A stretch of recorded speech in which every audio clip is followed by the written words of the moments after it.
We're back with our presidential books panel. Doris Kearns Goodwin is the author of Lyndon Johnson and the American Dream. Longtime George W. Bush political strategist Karl Rove is the author of The Triumph of William McKinley. Jon Meacham's new book is Destiny and Power, The American Odyssey of George Herbert Walker Bush. And Edward Larson, the author of The Return of George Washington. The Uniting the States, 1783 to 1789. He's also with us.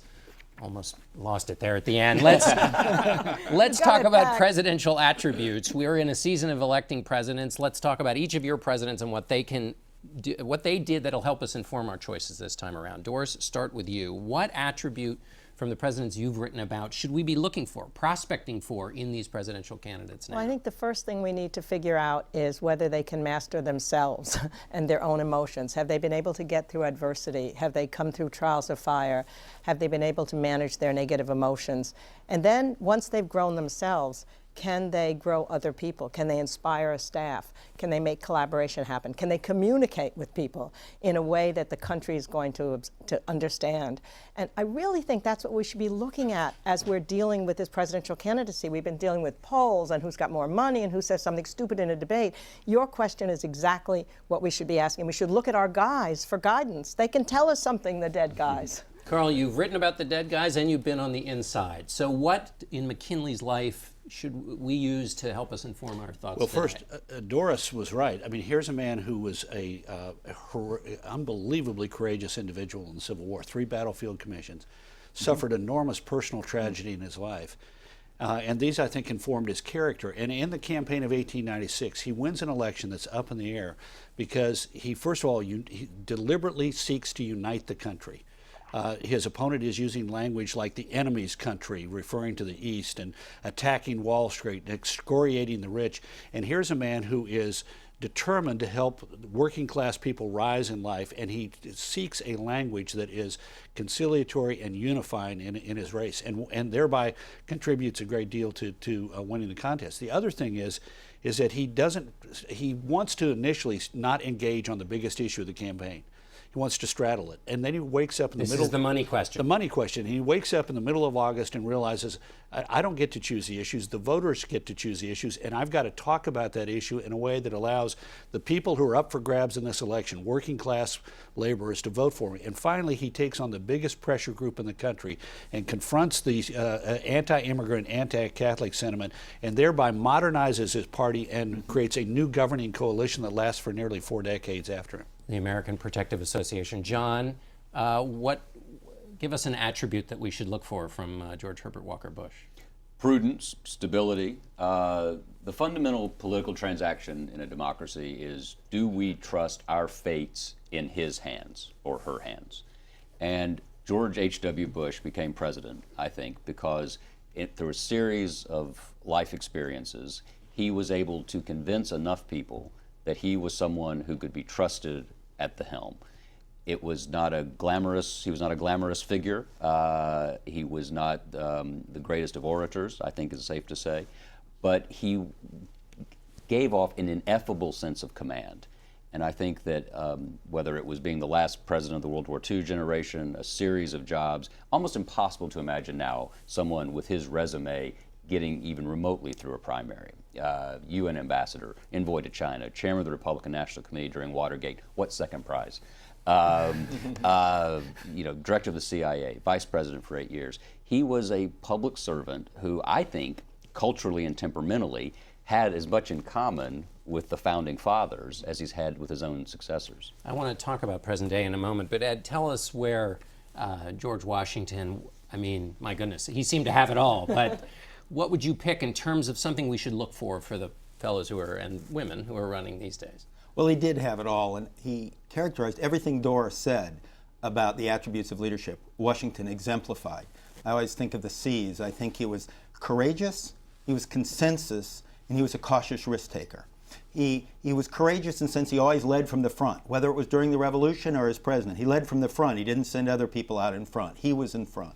And as consensus, Doris, of course, famously talks about the team of rival with Lincoln. Well, nobody put together a team of rivals like Hamilton, Jefferson, Adams, Knox, Randolph in the same group, because he wanted to pull a consensus together. That's how he led his battles. Every time before a battle, he'd call all his lieutenants together and get their advice, and then think about it and then make a decision. He made them all part of the team. And then courageous risk taker, which I think we need in any president. He was willing to take risks. Think of Trenton and crossing the Delaware, or Yorktown, and then as president, Jay's Treaty or other things.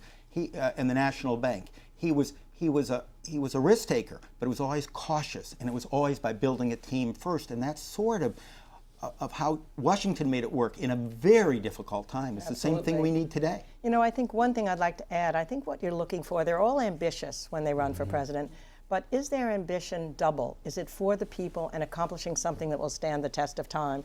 When I think about the risk that Lyndon Johnson took when he became president after Kennedy died, he made a priority to have that civil rights bill that would end segregation in the South passed. If he had failed in that, his whole presidency would have failed. He would never have been elected in November. Even succeeding, he knew that he was going to undo the South for a generation for the Republican Party. But he took that risk, and then once that ambition was fulfilled, then he wanted to go for voting rights, then he wanted to go for affirmative action, then he wanted to go for fair housing. When you feel that as a president, that you're really able to use that power to do something important, then you become a different person. Let's talk about risk-taking for a moment. It seems like what we're talking about here is leadership. We hear the word a lot, but it's a little bent out of shape. John, what would you say in George Herbert Walker Bush's career? His son Jeb says basically that going back on his no new taxes pledge was a great symbol of modern presidential leadership. I don't know if you would pick that, but what moment would you pick that was a risk-taking moment where he really stepped up? Well, in 1968, as a member of Congress from Houston, he voted for the Fair Housing Act, which lifted racial discrimination from the housing market. He had opposed the 1964 Civil Rights Act that Doris mentions when he was running for the Senate. But once, in 1964, once he had power, he did the right thing. He consistently did that. The 1988 campaign was a hard-hitting race, but once he got to Washington, to go to Ed's point, he tried to seek consensus. He would have members of Congress come down and take pictures of them with a Polaroid one-step. It was the early selfie. No one used the residence, the horseshoe pit, the golf course, Camp David, as much as he did. To George H.W. Bush, life was sort of one long class reunion. Some of his best friends were Democrats, Lud Ashley of Ohio, Sonny Montgomery of Mississippi, Rosti. For him, the ambient reality of Washington was a more bipartisan one. And so when he faced tough decisions, he was able to make a consensus-based one. It hurt him with the right. It hurt him with his own party. He broke with the base of his party on Read My Lips. And I asked him once, I said, what's your regret in public life? And he said, shouldn't have said read my lips. So he was honest. Not shouldn't have done the underlying deal, just the rhetoric. Is there a reason why you pointed to me when you kept saying the right? It's all with great love. Karl Rove, I want to go back to you on McKinley and the American Protective Association. Tell us what this is and why there might be a parallel with today's Republican Party. First, one quick comment. We've talked about all these presidents Lincoln with rivals in Washington and so forth. The presidents have to have a certain amount of self-confidence and self-awareness. They have to be confident that they can command these different personalities, and they have to be self-aware that they're not necessarily and should not be always the smartest person in the room. And McKinley was like this as well. This is why he brought together the divergent elements of the Republican Party. But the example you ask about, the largest pressure group in America in the 1890s is the American Protective Association, which has nothing to do with protective tariffs. It is a virulently anti-Catholic and anti-immigrant group founded in Clinton, Iowa. It has millions of members. It plays a huge role in voter guides to tell people how to vote. And they declare in the 1896 campaign that one candidate alone is unacceptable on the Republican side, and that's William McKinley, because he's thought to be too close to the Catholics. McKinley is smart enough to know that the country's changing rapidly demographically, and that many of the new immigrants, industrial workers, are Catholics and not from the normal sources of immigration. They're not from the British Isles and from Germany. They're from Eastern Europe and Southern Europe and Central Europe. And so he wants to modernize his party. He wants to win. And in order to win, he wants to get the vote of Catholic voters and of urban ethnics. And he goes out to do so by literally taking on the APA frontally, but in a very smart way. He doesn't call them names. He doesn't excoriate them. He mocks them. They say he's a member of secret Catholic societies, so his campaign puts out a list of the secret societies to which he belongs. The Grand Army of the Republic, the Loyal Union League, and a college fraternity. And he then, on the first day of the Republican National Convention, demonstrates that he's in command by not having the traditional invocation offered by a Protestant priest, but by inviting a Jewish rabbi to come and give the invocation, deliberately saying to the APA, in essence, I'm in charge, you aren't. And this coalition that he creates for 40 years has a significant number of Catholics and urban workers, and he's the first Republican ever endorsed by a member of the Catholic hierarchy. Ed Larson, I want to ask you, you were talking about Washington's, that he was a cautious risk taker. I was struck when they're trying to convince him to come to the Constitutional Convention. He says that the train of evils must be sorely felt in the country. In other words, people maybe weren't up in arms about how bad the existing order was, and so he wasn't going to go yet. That's sort of smartness about political capital. Talk about that a little bit. Washington was a tremendous retail politician. He knew people. He was dignified, but he wasn't aloof. And he had this sense about where the country was going.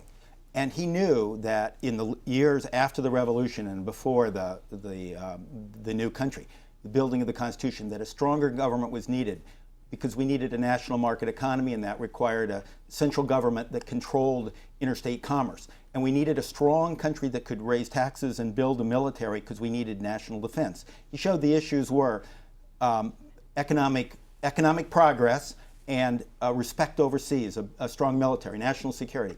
And he realized the country had to be ready to buy that, because the idea of a new constitution, which he strongly supported from the time of the Revolution, a strong had to have popular support. Yeah. So how to bring the people together, and he knew he only had limited capital from the Revolution, so he had to wait till the time was right, so timing was right, and pull together a large consensus, and he would only go when he had a vision of what could happen.